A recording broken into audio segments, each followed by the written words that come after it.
Vous êtes, mesdames et messieurs, dans Politicien, votre rendez-vous politique. Il dirige l'Algérie, aujourd'hui le plus grand pays du continent et de main de maître depuis 19 ans. Il s'appelle Abdelaziz Bouteflika. Son histoire, dit-on, se confond avec l'histoire récente de son pays. L'Algérie, son parti, le FLN, le Front de Libération Nationale, vient de lui lancer un appel, celui de se représenter pour un 5e mandat en 2019. Mais à 81 ans et physiquement diminué, l'homme dira-t-il oui à son parti? Quelles sont les grandes transformations qu'a connues l'Algérie sous la présidence Bouteflika? Et dans l'hypothèse qui ne se représente pas à la présidentielle d'avril 2019, comment peut-on ou comment doit-on s'imaginer l'Algérie après l'ère Bouteflika? Pour en parler, j'ai pour l'instant deux invités avec moi. Tarek Mami, vous êtes un homme de médias, président de la Radio France Maghreb 2.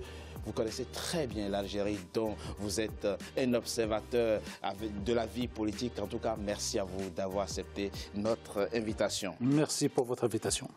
Youssef Chieb, vous êtes professeur à l'Université de Paris 13. Vous avez été conseiller auprès du PNUD, le programme des Nations Unies pour le développement, zone Afrique du Nord et Moyen-Orient. Vous aussi, vous êtes un fin connaisseur de la vie politique algérienne. Vous nous direz votre avis sur l'appel que vient de lancer le FLN à l'endroit du président Abdelaziz Bouteflika. Merci. Merci à vous également. Merci pour votre d'avoir accepté notre invitation.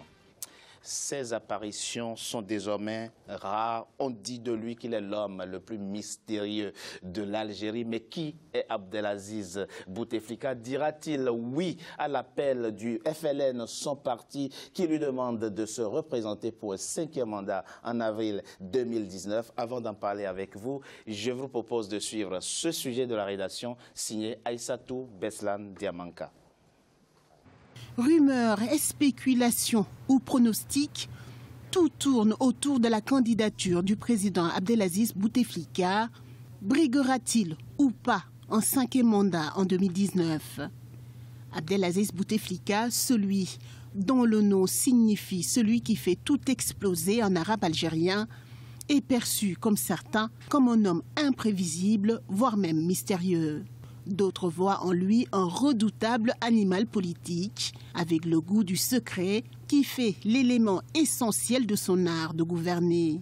C'est donc fort de ses atouts que l'homme dirige l'Algérie depuis 1999. Même fond de rumeurs déjà en 2014 sur sa candidature ou non.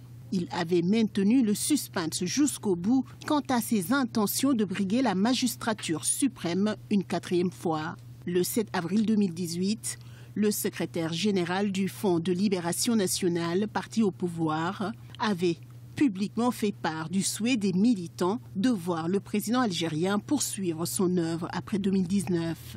Le catalyseur, 2 jours avant l'apparition publique du président Abdelaziz Bouteflika pour l'inauguration de 2 stations de métro et d'une mosquée au centre d'Alger, avait commencé à alimenter les rumeurs et les spéculations de tout genre. La prochaine élection présidentielle se préparerait-elle en coulisses? Les positions des leaders de son parti sont formelles. Celui qu'il surnomme affectueusement Boutef est bien en mesure de briguer un 5e mandat. Cependant, le président Abdelaziz Bouteflika est-il réellement en situation de briguer un nouveau mandat? Nous sommes avec Bouteflika, nous le serons jusqu'au bout. Et si Dieu le veut, il continuera à garder la maison.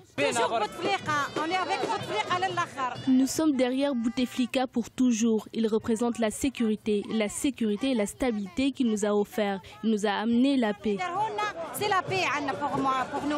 Président depuis le 27 avril 1999, puis réélu le 8 avril 2004, puis encore le 9 avril 2009 et enfin le 17 avril 2014, 4 fois qu'il a été investi président de la République. Mais que dire de la santé de l'homme? Sujet tabou, on sait seulement qu'il se remet d'un accident vasculaire cérébral dont il a été victime le 27 avril 2013. Ce 2 mars 2018, l'homme fort du pays a soufflé ses 81 ans. Nous sommes toujours avec le président Bouteflika, même s'il était dans la tombe. Nous sommes toujours avec lui parce qu'il a apporté la stabilité et a réalisé beaucoup de choses. Tout bascule le 12 novembre 2008, date à laquelle le Parlement algérien a voté à main levée la modification de la Constitution avec 508, 21 non et 8 abstentions.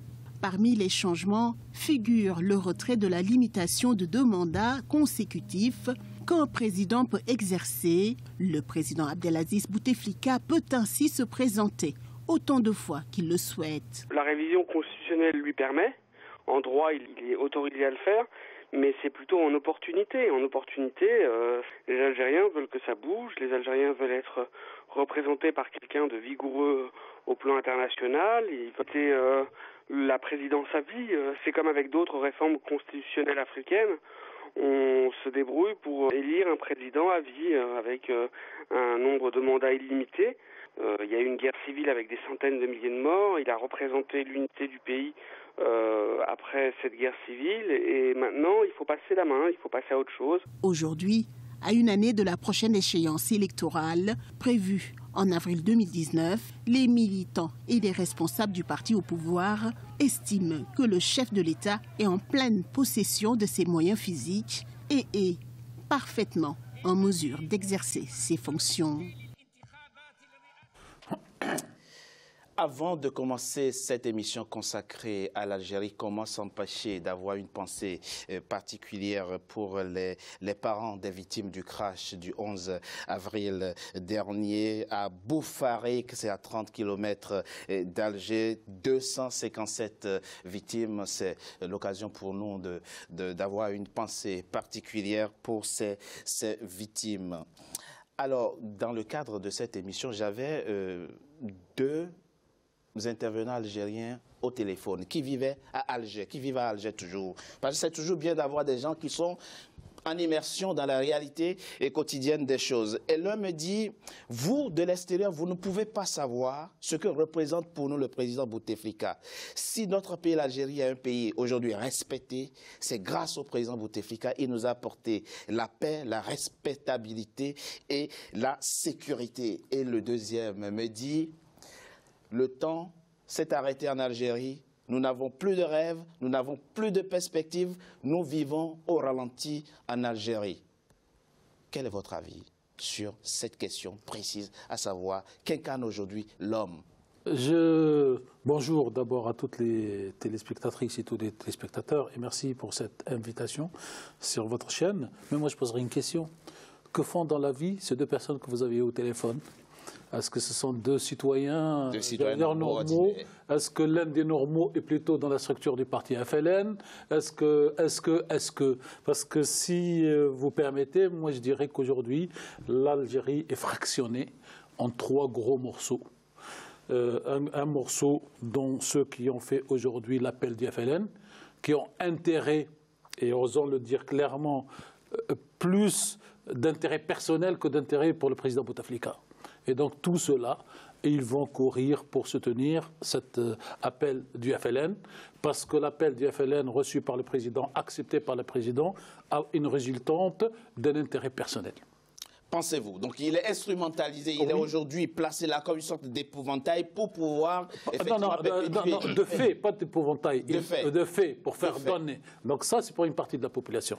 Vous avez une majorité de jeunes qui, eux, je les décrirais comme ça, ils ont le physique en Algérie, la tête ailleurs parce qu'ils attendent la première occasion pour quitter l'Algérie, pour faire ce qu'on appelle en algérien, en arabe, la harga, c'est-à-dire brûler les frontières sans passer par un passeport. Et vous avez une 3e partie de la population algérienne qui assume son algérianité, qui est fière, mais qui a quelque peu honte d'être aujourd'hui représentée à l'intérieur du pays et à l'extérieur du pays par le président Bouteflika, non pas tant la personne de M. Bouteflika, mais l'état de santé de M. Bouteflika, qui disent aujourd'hui le président est trop malade, pour ne pas dire trop âgé, pour pouvoir prendre en considération des aspirations. Et donc ceux que vous avez appelés doivent se retrouver forcément dans l'une des 3 catégories que vous venez d'énumérer. M. Chieb, c'est vrai qu'on s'accroche cette partie justement à l'appel du FLN, l'appel lancé du FLN au président Bouteflika.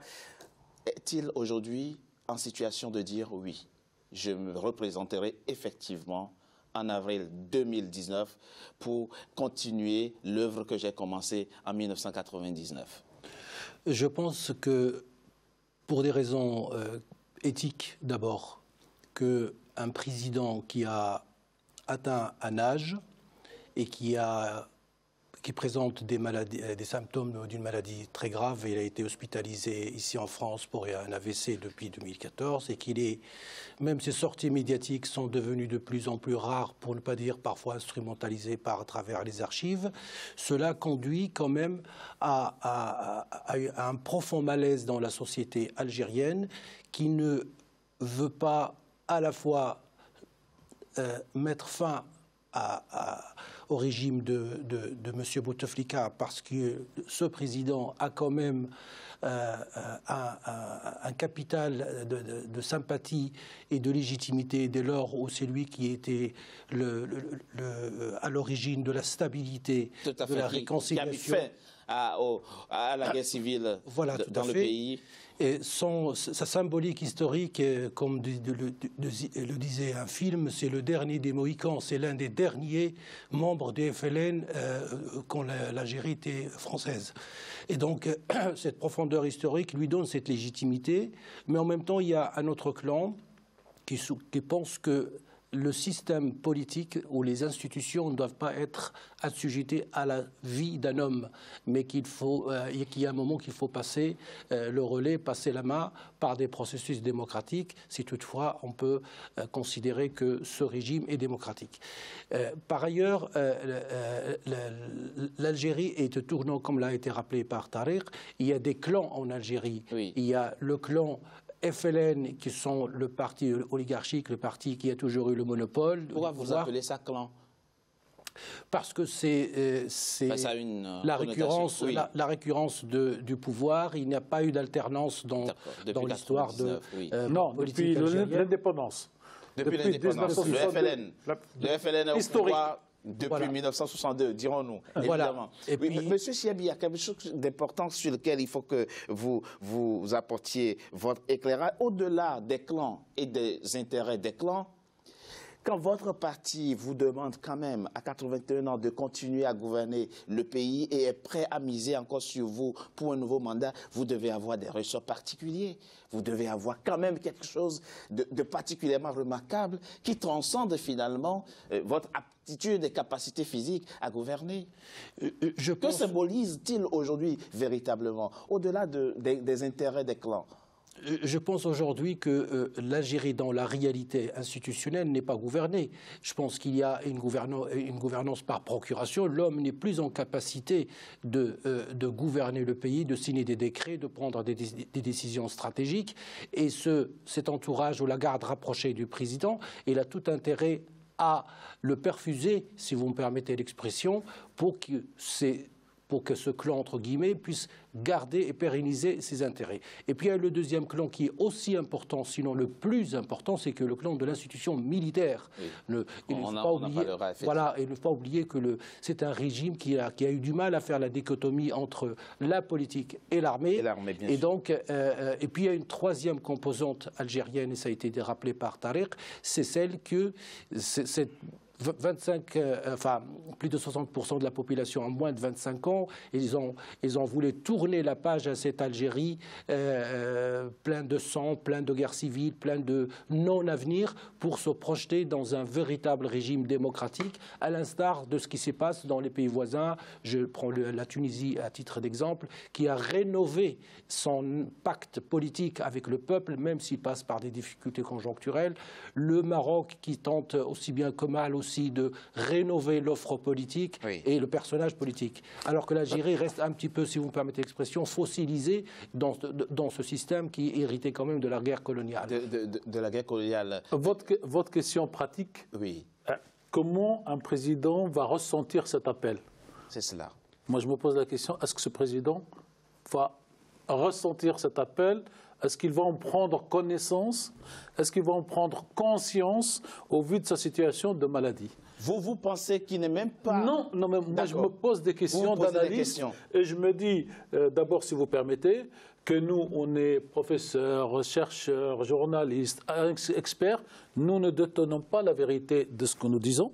Et nous n'allons pas faire comme sur d'autres plateaux, où on arrive avec des convictions, on sait tout, c'est la vérité, et les auditeurs de telle ou telle télé d'information continue aujourd'hui de France n'ont plus que cette version. Donc nous, on se pose la question, et je dis, quand on a 80 ans, quand on est malade, est-ce qu'on peut comprendre et lui dire, parce que je ne veux pas rappeler, pour ne pas blesser mes amis algériens, le tweet de Valls sur la rencontre avec le président, et je ne veux pas rappeler qu'en Tunisie, le président a lui 90 ans. C'est ça. Donc l'âge en soi n'est peut-être pas un critère pour se présenter. Mais c'est l'état de santé physique et mental, et de présence. Bourguiba a été destitué par feu Ben Ali au prétexte qu'il était éveillé 2 heures par jour. Donc, est-ce qu'un pays peut être dirigé par une personne malade, consciente pendant 2 heures par jour? Et donc, la question que je me pose aujourd'hui, et je ne suis pas médecin... Nous n'avons pas accès au dossier médical du président voilà, donc algérien. Je ne suis pas médecin, mais je ne suis pas médecin pour dire il est en viabilité, il n'est pas en viabilité, mais je me pose la question. Alors, moi, je reviens toujours à la question de la symbolique. Oui. L'homme, me semble-t-il, semble avoir en tout cas une légitimité historique. Et puis on a vu une sorte de personnalisation du pouvoir qui fait aujourd'hui qu'il était pratiquement le seul qui décidait de tout. C'est la difficulté des Algériens aujourd'hui qui vient de là. Est-ce que je peux faire une provocation? Allez-y. Y a-t-il dans l'histoire de notre Afrique quelqu'un qui avait plus de légitimité que Mandela? Il n'y en a pas. Mandela a fait un mandat, il a pris conscience, il aurait pu se représenter par un deuxième, peut-être pour un troisième et finir fossilisé. Il a eu cette présence d'esprit de dire c'est stop, c'est pas encore. Et vous pensez que c'est ce qui a manqué au président? C'est ce qui manque à tous les présidents africains, à mon sens. Peut-être à l'exception aussi une fois du Sénégal et du président Senghor, qui a su aussi. Donc aujourd'hui, l'important, c'est que tous les peuples sont conscients de tout. C'est des fois leurs dirigeants qui ne sont pas conscients. Senghor qui disait d'ailleurs du président algérien qu'il est un homme d'une grande intelligence, il louait chez lui sa sympathie et son intelligence. Mais de toute évidence, votre pays, l'Algérie, a connu forcément ces 20 dernières années de grandes mutations. Mais on en parle dans la deuxième partie de notre émission après une courte pause. À tout de suite.